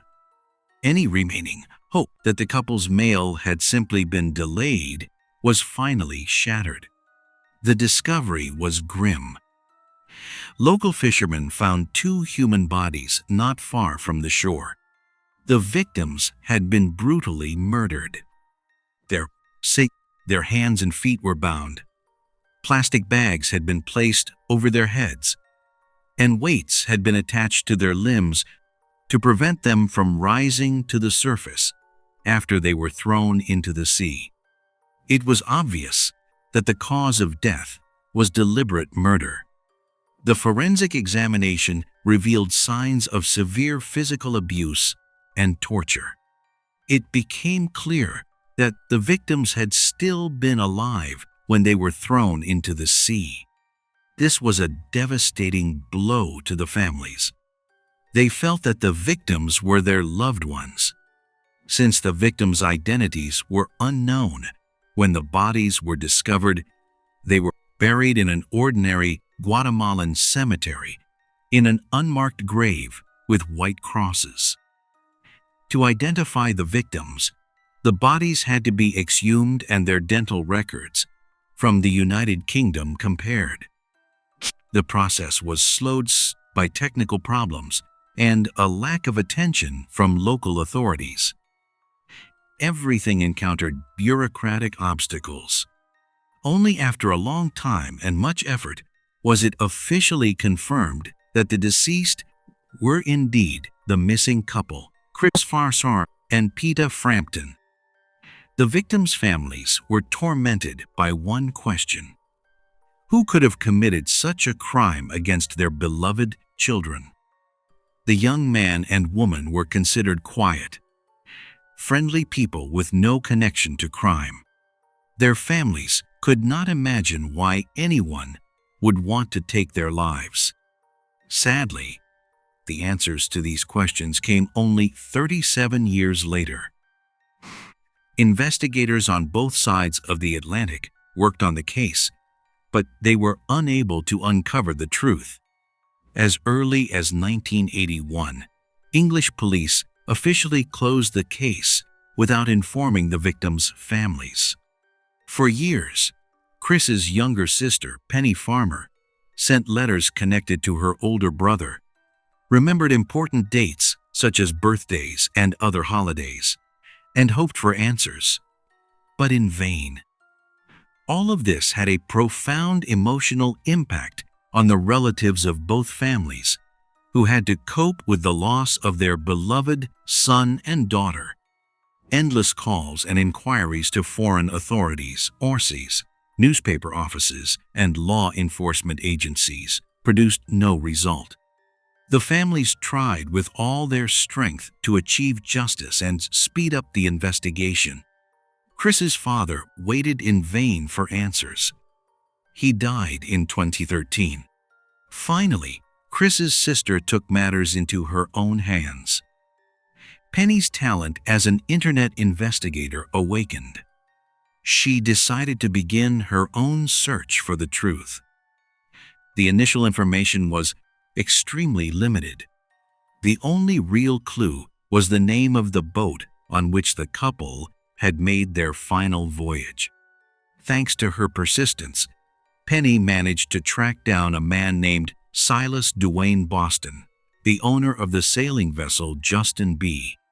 young couple, the young had embarked on their fateful journey on this very boat. Using information from the letters, she reconstructed the key details of the events. Her brother and his partner had described their encounter with the American sailor and his 2 children, who were accompanying them on their Caribbean cruise. It was determined that Chris and Peta were last seen aboard the vessel Justin B., which belonged to a man from California named Silas Dwayne Boston. Their last letters clearly indicated that they were suspicious of the yacht's owner, that they disliked him, and that tensions existed between them. Dwayne Boston became a murder suspect. However, there was not enough evidence to prove his guilt. Then Penny suddenly had an idea. Several years earlier, she had created an anonymous social media account to secretly monitor her son's activities. At the time, this had seemed as like a justified safety measure. Now, she decided to use the account in a completely different way. To uncover the circumstances of the tragedy connected to Dwayne Boston's name, she decided to contact the suspects' adult sons, Vince and Russell, because she also believed they might have been involved in the double murder. Using that account, she found the brothers' social media profiles. At the time of the crime, the boys had been children. Now they were adults. It was possible to speak with them. The conversation began with a direct question.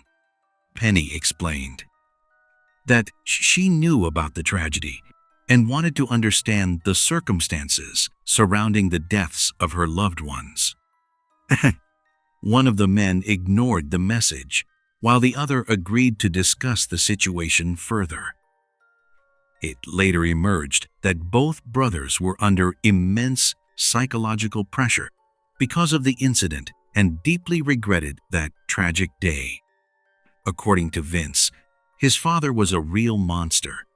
He abused alcohol, was violent, and terrorized everyone around him.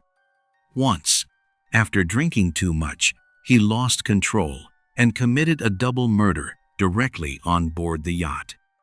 He killed Chris and Peta. The memories of these events were so traumatic that they were burned into Vince's mind forever. He suffered from nightmares for many years. Under the influence of his conversation with Penny, Dwayne Boston's eldest son finally recognized the need to free himself from the burden of the past. In October 2015, he went to a police station in Sacramento and described the details of the crime to officers. Investigators took the information seriously and carefully examined the archives of the 37-year-old case. Thanks to the combined efforts of British and American law enforcement, enough evidence was gathered. In 2016, Silas Dwayne Boston, the owner of the sailboat, was formally charged with double murder. Vince confirmed that he, like his younger brother, had personally witnessed the crime. He described the details of what happened. First, the captain brutally beat Chris, forcibly removed his clothing, and tied his hands and feet. Then, he attached several metal engine parts, which he had found on the boat, to Chris's body. The living and helpless young man was thrown overboard, despite the resistance of the children, who were powerless against their father. Shortly afterward, screams from a woman could be heard below deck, where Peta was being held captive. After some time, she shared her companion's fate. Of course, neither of them had any chance of survival. Looking back on the past, Vince expressed deep sorrow over the oppressive atmosphere of domestic violence that dominated the family. Instead of ordinary childhood joys, such as playing ball or riding bicycles, their father involved the boys in thefts and robberies, making them accomplices in his crimes. The brothers tried to resist their father's will, for which they were often punished again. Vince was relieved that, after decades of being ignored, he was finally being listened to and believed. In the online investigation initiated by Penny, Vince, who became the main witness to the crime, played a key role. At first, he was afraid even to share these experiences with his younger brother, who had also witnessed the murder. After the crime, their father categorically forbade anyone from speaking about what had happened and threatened them with death if they went to the police. He assured the children that he had to eliminate the young couple because they might inform the authorities about his illegal activities. The perpetrator emphasized that nobody liked traitors and threatened anyone who tried to reveal the truth with a similar fate. The cruel tyrant managed to break the will of his underage children by imposing unbearable living conditions on them. The boys did not have the courage to openly oppose him, even when they became adults. Later, the eldest son repeatedly tried to contact the police. However, every complaint was dismissed by investigators or considered not credible. At first, Penny saw the defendant's sons as possible accomplices in the murder. Over time, she became convinced that they too were victims of the tyrant. They had lived for many years in fear and helplessness. The children became victims of circumstance, and Chris and Peta's fate was practically sealed the moment they boarded the boat. It later turned out that the perpetrator had lured them aboard under the guise of a romantic cruise that promised unforgettable experiences. The first few days of the voyage were quite pleasant. The couple spent time on the water, visited remote places, and admired the beauty of nature. But the reality was far darker than the descriptions in the advertisements. It turned out that the carefree Captain Dwayne Boston was hiding the dark side of a hardened criminal who was fleeing the law. He and his children were trying to avoid prosecution for serious crimes in California. The fugitive criminal saw the young tourists as easy prey and had apparently planned to approach a secluded area where he could steal the passengers' valuables and money without interference. Further investigation into the criminal's activities revealed that the tragedy that befell Chris and Peta might not have been the only act of violence committed by Silas Dwayne Boston. He had previously been the main suspect in the mysterious disappearance of his wife, Mary Lou Boston. She vanished without a trace shortly after announcing her intention to file for divorce and take custody of the children. The killer's son, Vince, claimed that in 1968, when he and his brother were very young, their mother left home and never returned. Their father told them that their mother had abandoned them. The brothers suffered greatly because of the disappearance of their beloved mother and were left in the care of their despotic father. As Vince grew older, he concluded that a father capable of murdering two strangers could also have delivered a fatal blow to his wife. His parents apparently helped him afterward by buying him the sailboat Justin B. Furthermore, Dwayne Boston had a strong motive to get rid of his wife. He did not want to divorce her, divide his property, give up custody of the children, or pay alimony.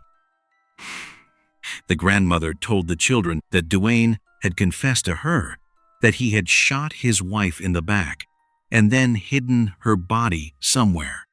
Mary Lou Boston was never found. Later, his involvement in her death could not be proven because of a lack of evidence. The brothers repeatedly tried to find out the circumstances of their mother's death.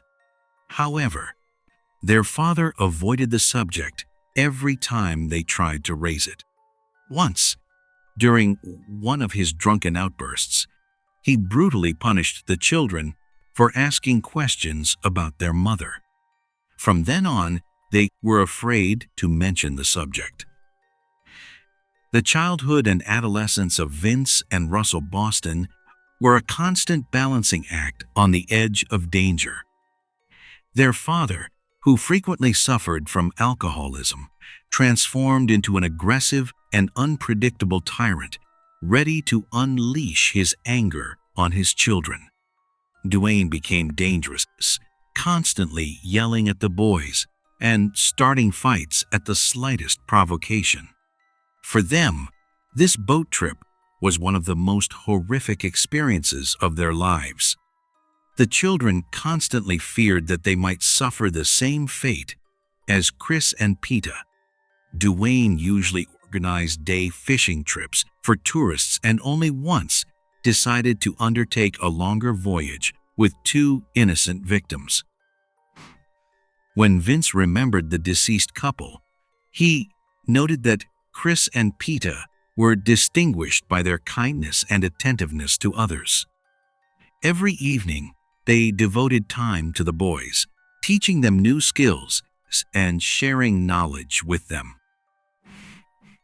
This warmth created positive emotions in the children, who had experienced few joyful moments since the disappearance of their mother. At first, communication on board was calm. The new passengers seemed to soften the cruel captain's temper. Outwardly, Duane behaved hospitably and tried to make a good impression. But then his masks slipped again, revealing the rudeness and cruelty that characterized his daily life. Every mistake or failure by the children triggered outbursts of rage and severe punishment. For a long time, Chris and Peta preferred not to comment on his parenting and listened to Duane's explanations about the importance of a strict approach to raising children. They did not want to interfere in other people's affairs, but the tension continued to grow. The problem was the complete isolation inside the cramped space of the small yacht, where it was impossible to find privacy or escape the children's screams and the captain's constant pressure. One evening, the captain got drunk again. Duane attacked his sons and began brutally beating them. The behavior of the boat's owner provoked a protest from Chris, who openly spoke out against such treatment of children. In his intoxicated state, Duane reacted aggressively and tried to hit Chris, but Chris dodged the blow. The attacker fell overboard. After being helped back onto the deck, he felt intense resentment and hatred toward Chris. The next morning, the couple expressed their desire to leave the yacht and dock at the nearest shore. Instead of granting their request, the perpetrator attacked Chris from behind, taking advantage of a moment when he was distracted. The first powerful blow rendered him unconscious. Duane then tied him up and repeatedly punched him in the chest. After that, he went below deck, grabbed Peta, beat her, and tied her up as well. The day became a series of torment for the passengers, who were subjected to various forms of violence. The 2 boys who witnessed the events were torn between the desire to help the couple and the fear of endangering their own lives. Terrified and confused, the children were powerless to influence what was happening. The young woman, fearing her approaching fate, cursed the killer. Chris and Peta remained steadfast and calm, refusing to show weakness to their attacker. At dawn the next day, the yacht's owner announced news that seemed to delight everyone. According to him, they would soon be ashore, and would be freed from their bonds. However, hope quickly turned into horror when he sailed the yacht a considerable distance from land and mocked them. He heaped plastic bags over the couple's heads, tied their hands and feet, attached heavy weights to them, and then threw Chris and Peta into the sea, down toward the ocean floor. Now law enforcement faced the task of finding the killer. It turned out that after the attack, Dwayne Boston had left the area, with only himself and his sons on board. Upon returning to California, he soon sold his yacht. Contact was made with the main suspect, but he claimed that he had dropped his companions off near Livingston after accusing them of using and selling illegal substances. He suggested that the tourists might have encountered unforeseen dangers in a foreign country. The families of the deceased firmly rejected the perpetrator's version of events. The couple had nothing to do with crime or illegal substances. This position was also supported by Dwayne's sons, who actively participated in the investigation since the crime had occurred before their eyes. However, it proved difficult to arrest the perpetrator and bring him to justice. For a long time, he remained beyond the reach of law enforcement. Bureaucratic obstacles significantly slowed the investigation and left the problem unresolved for decades. Justice could not be achieved for Chris and Peta during the lifetime of the suspect. When the perpetrator was arrested in California in late 2016, his health quickly deteriorated while he was in custody. In April 2017, Silas Dwayne Boston died while awaiting trial. The medical examination revealed severe health problems, including cardiovascular and liver disease.